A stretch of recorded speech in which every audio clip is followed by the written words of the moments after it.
Friends, ఇప్పుడే అందిన వార్త. సీఎం రేవంత్ రెడ్డి సంచలన నిర్ణయం ఊహించని గుడ్ న్యూస్ అంటూ వార్తలు అయితే వస్తున్నాయండి. దీనికి సంబంధించి వివరాలు చెప్పడానికి వీడియో చేయడం జరుగుతుంది.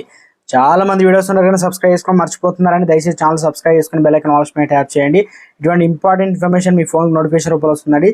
చాలా మంది చూస్తున్నారు కానీ మీరు లైక్ చేయడం లేదండి. దయచేసి లైక్ చేయండి, ఇన్ఫర్మేషన్ అందరికీ తెలుస్తుంది. సీఎం రేవంత్ రెడ్డి సంచలన నిర్ణయం తీసుకున్నారండి. ఎల్ఆర్ఎస్ దరఖాస్తులపైన తెలంగాణ ప్రభుత్వం కీలక నిర్ణయం తీసుకుంది. 2020లో స్వీకరించిన ఎల్ఆర్ఎస్ అనగా ల్యాండ్ రెగ్యులేషన్ స్కీమ్ దరఖాస్తును మార్చి 31వ తేదీలోపు క్రమబద్ధీకరణకు అవకాశం ఇవ్వాలని కాంగ్రెస్ ప్రభుత్వం నిర్ణయించిందనమాట.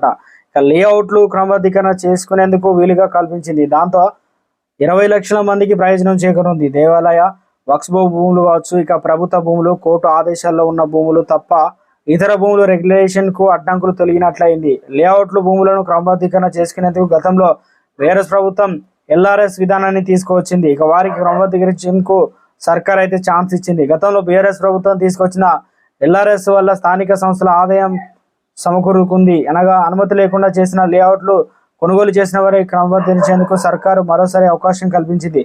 అనధికార లేఅవుట్లలో ప్లాట్లు కొనుగోలు చేసిన వారు ఇల్లు నిర్మాణానికి అనుమతులు రాక ఇటు అమ్ముకునేందుకు వీలు లేకుండా ఉండేది.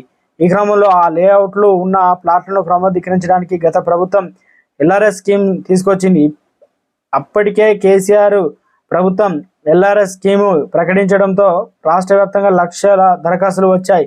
ఈ విషయంపై కొందరు కోర్టును ఆశ్రయించారు. గత కొంతకాలం నుంచి ఈ ప్రక్రియ బ్రేక్ పడింది. తాజాగా తెలంగాణ ప్రభుత్వం లేఅవుట్ల కోసం ఎల్ఆర్ఎస్ను దరఖాస్తు చేసుకున్న వారికి మార్చి 31లోగా క్రమబద్ధీకరించేందుకు అవకాశం కల్పించింది. ఇక ఈ భూములకు నో పర్మిషన్.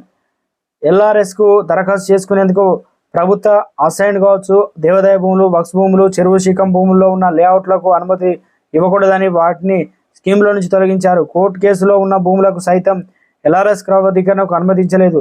కొన్ని చోట్ల ప్రభుత్వ భూములు ఆక్రమించి లేఅవుట్లు వేయడంతో ప్రభుత్వ భూములు, చెరువు శీకం భూములు కాపాడేందుకు ప్రభుత్వం నిర్ణయం తీసుకుంది. కేవలం అనుమతి లేని లేఅవుట్లనే మాత్రమే ఎల్ఆర్ఎస్ స్కీమ్ ద్వారా రెగ్యులేషన్ చేసేందుకు ప్రభుత్వం నిర్ణయం తీసుకుంది. మొత్తానికి సీఎం రేవంత్ రెడ్డి సంచలన నిర్ణయం తీసుకున్నారు.